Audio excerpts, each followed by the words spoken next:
Hello friends, welcome to my channel pharmacy वाले गुरुजी। मेरा आज का टॉपिक है वेस्टर्न ब्लॉटिंग। तो स्टार्ट करते हैं। ब्लॉटिंग होती क्या है, पहले इसके बारे में आपको पता होना चाहिए और कौन कौन से जो है उसके मेथड होते हैं। Blots R technique for transferring DNA, RNA and protein onto a carrier so they can be separated and often follow the use of a gel electrophoresis. These powerful techniques allow us to identify and characterize specific molecule in a complex mixture of related molecules. Some of the more common technique include southern blotting, northern blotting. तो जो southern blotting होती है वो DNA को separate करने के लिए हम यूज़ करते हैं। जो नॉर्थर्न ब्लॉटिंग होती है वो उसको आरएनए को सेपरेट करने के लिए हम यूज़ करते हैं। और वेस्टर्न ब्लॉटिंग जो होती है उसमें जो हम जो प्रोटीन्स होते हैं उनको सेपरेट करते हैं। तो ब्लॉटिंग जो है वो एक टेक्निक है, उसमें हम डीएनए, आरएनए और जो प्रोटीन्स होते हैं उनको सेपरेट करते हैं with the help of gel electrophoresis. ये जो है वो जो जेल इलेक्ट्रोफोरेसिस है ये एनालिटिकल टेक्निक है एक। इसमें हम जो है वो जो डीएनए, आरएनए और प्रोटीन्स होते हैं उनको हम सेपरेट्स करते हैं मिक्सचर्स में से with the help of antibody. Next है टाइप्स एंड हिस्ट्री। तो मतलब जो डिफरेंट डिफरेंट टाइप्स की ब्लॉटिंग्स हैं उनको किस किस ने डिस्कवर किया था और कौन कौन से सन में डिस्कवर किया था, ये उसकी हिस्ट्री है। Southern blot for DNA development by Edwin Southern in 1997। तो 1997 में एडविन साउथर्न जो था उसने जो है वो इस टेक्निक को जो है वो डेवलप किया था डीएनए की जो सेपरेशन है उसमें हेल्प करने के लिए। नेक्स्ट है northern blot for RNA named opposite of southern by James Alwine and George Stark. तो जेम्स एल्विन और जो जॉर्ज स्टार्क थे उन दोनों ने जो है वो इस मेथड को जो है वो प्रिपेयर किया था। उसमें जो हम आरएनए को सेपरेट करेंगे with the help of this method. तो ये हमारा नॉर्थर्न ब्लॉटिंग। नेक्स्ट है वेस्टर्न ब्लॉटिंग। तो वेस्टर्न ब्लॉटिंग क्या होती है वो मैंने आपको पहले बता दिया कि जो प्रोटीन्स होते हैं उनको हम सेपरेट करते हैं by uses antibodies with the help of gel electrophoresis techniques. Next है अब आगे हमारा western blotting. Western blotting also known as immunoblotting or protein blotting is a technique used to detect the presence of specific protein in a complex protein mixture.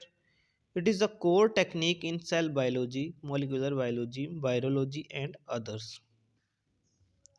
Western blots have become one of the most common analytical tools for the detection of viral proteins, characterization of monoclonal and polyclonal antibody preparation to determine the specificity of the immune response to viral antigens. तो ये जो है वो जो western blotting है वो इस चीज़ मतलब जैसे हम डिटेक्शन ऑफ वायरल प्रोटीन्स होते हैं उनकी डिटेक्शन में हम हेल्प जो है वो हेल्प करती है वेस्टर्न ब्लॉटिंग।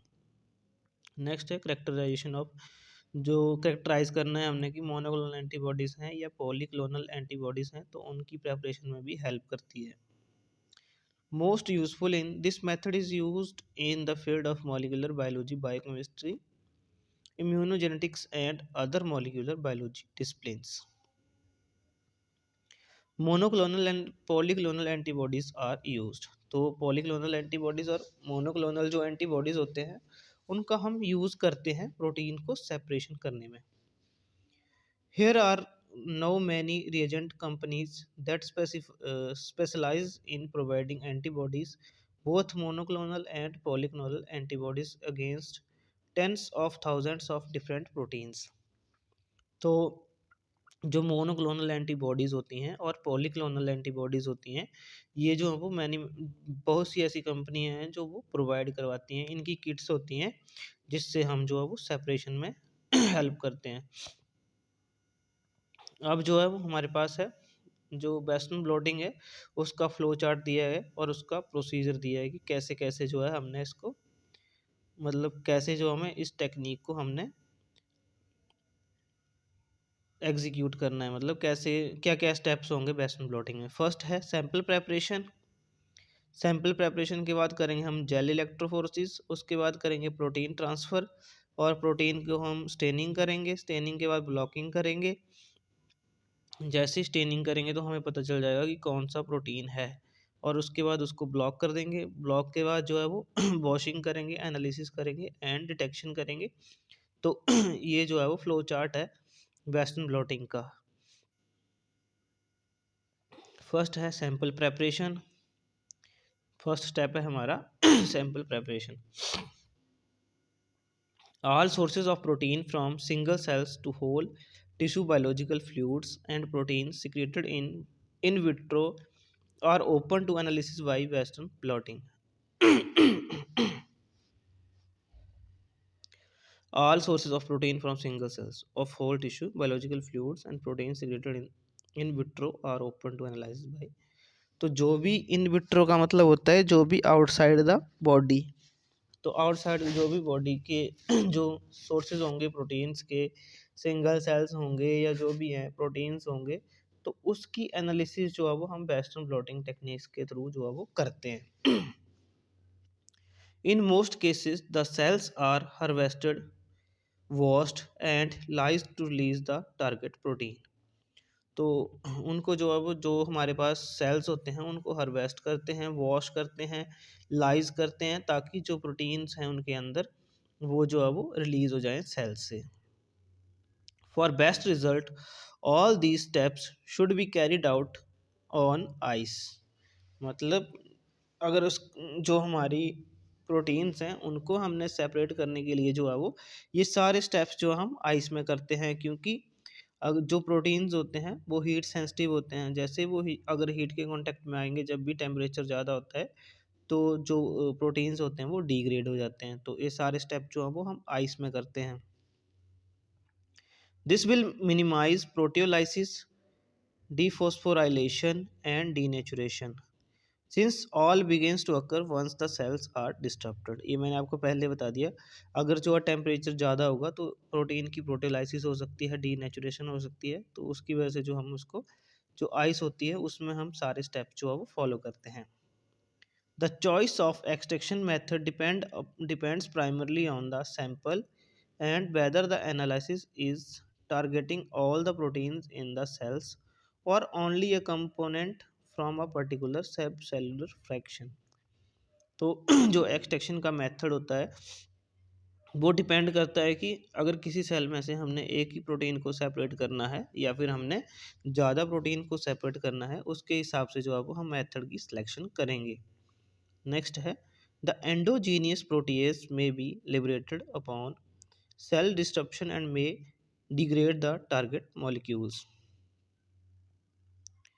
तो एंडोजीनियस प्रोटीएसिस जो होते हैं, एक एंजाइम होता है, may be liberated upon cell disruption and may degrade the target molecules। तो ये जो है जो टारगेट मॉलिक्यूल्स होता है उसको डिग्रेड करता है।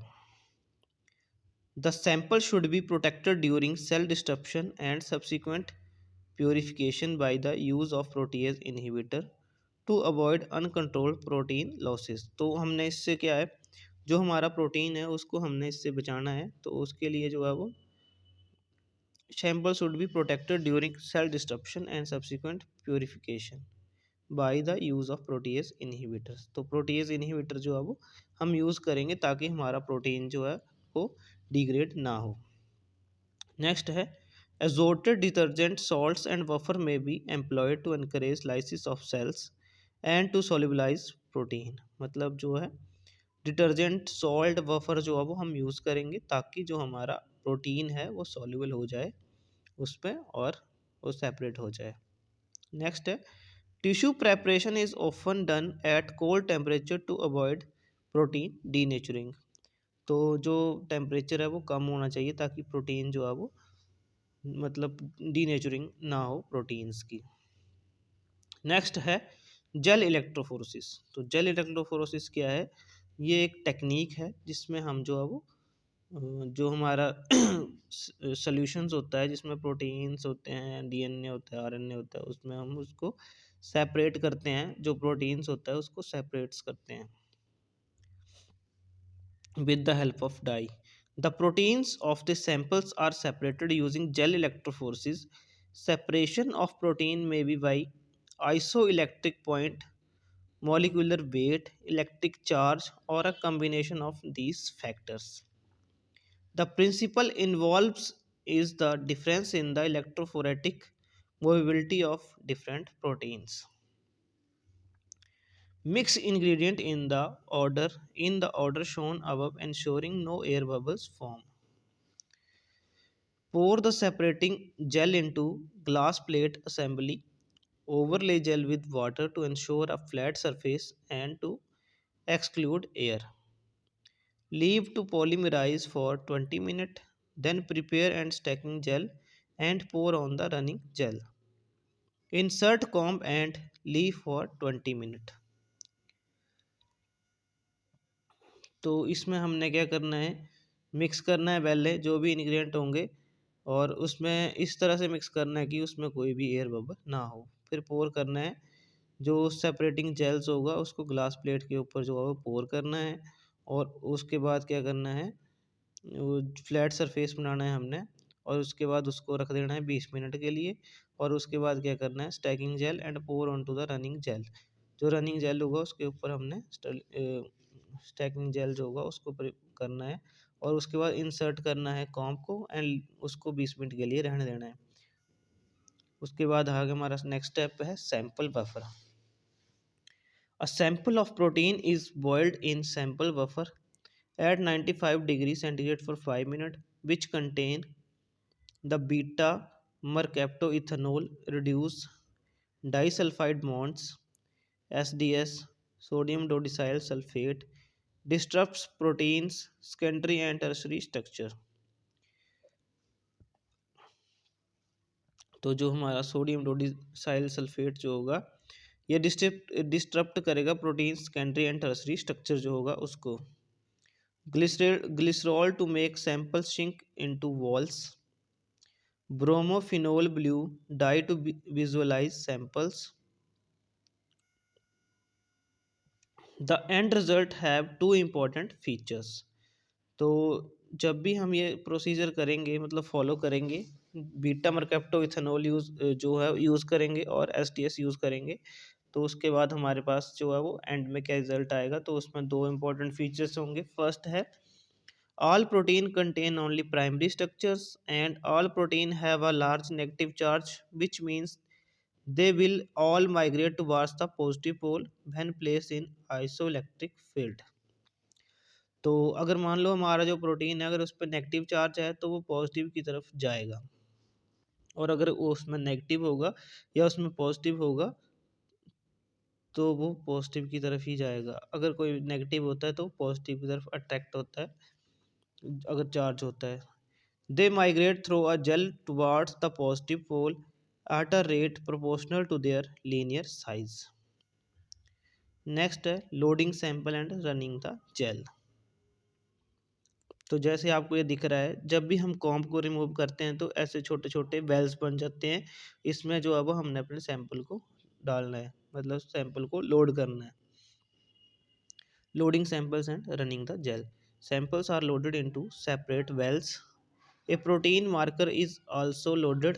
Run for 30 to 14 minutes.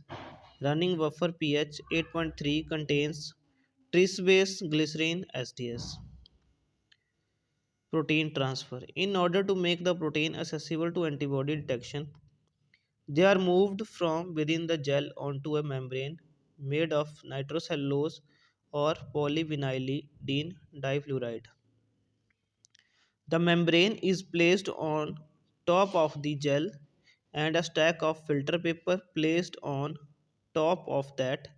The entire stack is placed in buffer solution which moves up and up the paper by capillary action, bringing the protein with, with it.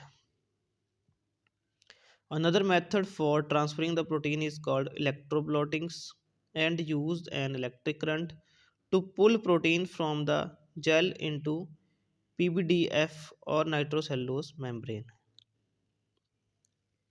तो जो another method है वो transfer करने का protein का उसको बोलते हैं हम इलेक्ट्रोब्लॉटिंग, और इसमें हम क्या करते हैं इलेक्ट्रिक करंट्स यूज़ करते हैं to pull the protein from gel into PBDF और नाइट्रोसेलुलोज मेम्ब्रेन। नेक्स्ट है ब्लॉकिंग। तो जैसे हमें प्रोटीन्स जो है वो मिल जाते हैं तो उनको हम फिर ट्रांसफ़र करते हैं, जो मेम्ब्रेन है उसके थ्रू ट्रांसफ़र कर देते हैं। उसके बाद हमारा नेक्स्ट स्टेप है ब्लॉकिंग।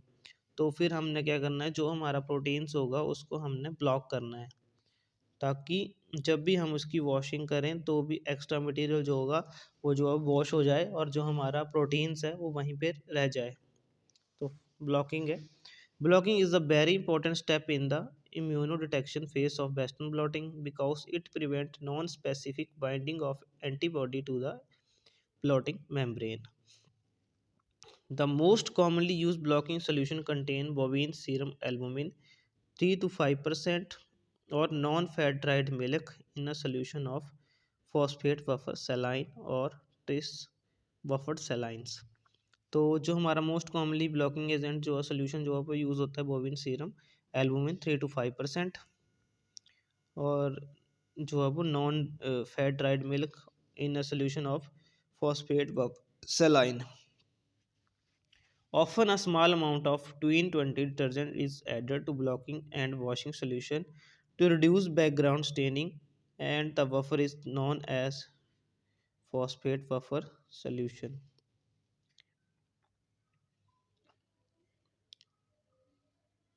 तो जो 2 in 20 होता है डिटर्जेंट वो भी हम यूज़ करते हैं ताकि जो भी एक्स्ट्रा स्टेन्स होगी या डाइज होगी उसके साथ वो रिमूव हो जाए। नेक्स्ट है antibody probing. Once the protein samples are separated and transfer on to the membrane, the proteins of interest is detected and localized using a specific antibody. The blot will be incubated in a dilute solution of antibody, usually for a few hours at room temperature or overnight at 4 degrees centigrade. The antibody is diluted in wash buffer or in blocking solution. The choice depend upon the antibody. तो जो हमारा phosphate buffer होगा या फिर जो diluted wash buffer होगा उसमें जो है वो हम एंटीबॉडी जो है वो ऐड कर देंगे, ताकि जो है वो जैसे हम उसकी वॉशिंग करेंगे तो प्रोटीन जो है वो एंटीबॉडी के साथ जो है वो अटैच हो जाएगा और उसके साथ जो है वो बॉन्ड मतलब उसकी बॉन्ड बन जाएगी उसके साथ और वो उसके साथ अटैच हो जाएगा। Since antibody preparation vary in their levels of purity and specific binding properties, there will be difference in the level of dilution required. तो हम जो वो एंटीबॉडी वो यूज़ करेंगे, जैसे मान लो हमने किसी स्पेसिफिक प्रोटीन को जो है वो सेपरेट करना है तो हम जो एंटीबॉडी उसके साथ जो है वो बाइंड करते हैं उन्हीं एंटीबॉडीज़ को हम यूज़ करेंगे, ताकि जो है वो हमारा प्रोटीन जो है वो उसके साथ बाइंड कर जाए और हम उसको ईजिली सेपरेट कर लें। नेक्स्ट है usually non-labeled primary antibody is acted against the target protein, wash the membrane several times in TBST while agitating 5 minutes or more per wash to remove residual primary antibodies.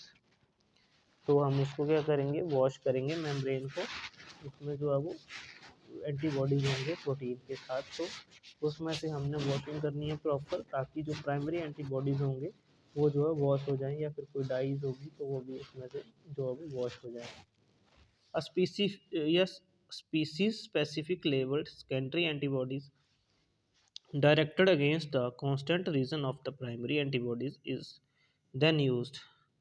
Secondary antibody is also diluted according to the manufacturer recommendation and incubated for 1 hour at room temperature. तो हमने उसको क्या करना है, 1 our तक उसको incubate करना है एट रूम टेम्परेचर पे। नेक्स्ट आ गया हमारा detection with substrate. The most common antibody level used in western blotting is horse radish peroxidase, a small stable enzyme with high specificity and rapid turnover. तो हॉर्स रेडिस peroxidase जो है ये जो है वो हमारी एंटीबॉडी जो है मेनली यूज़ होते हैं, जो वेस्टर्न ब्लॉटिंग टेक्निक है उसमें मेनली यही यूज़ होते हैं। नेक्स्ट है the signal is detected when HRP is exposed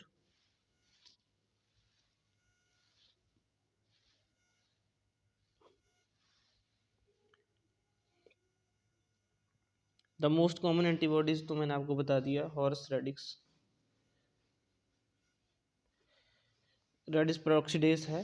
तो the signal is detected when horseradish peroxidase is exposed to a substrate solution in the final step of the immunodetection procedure.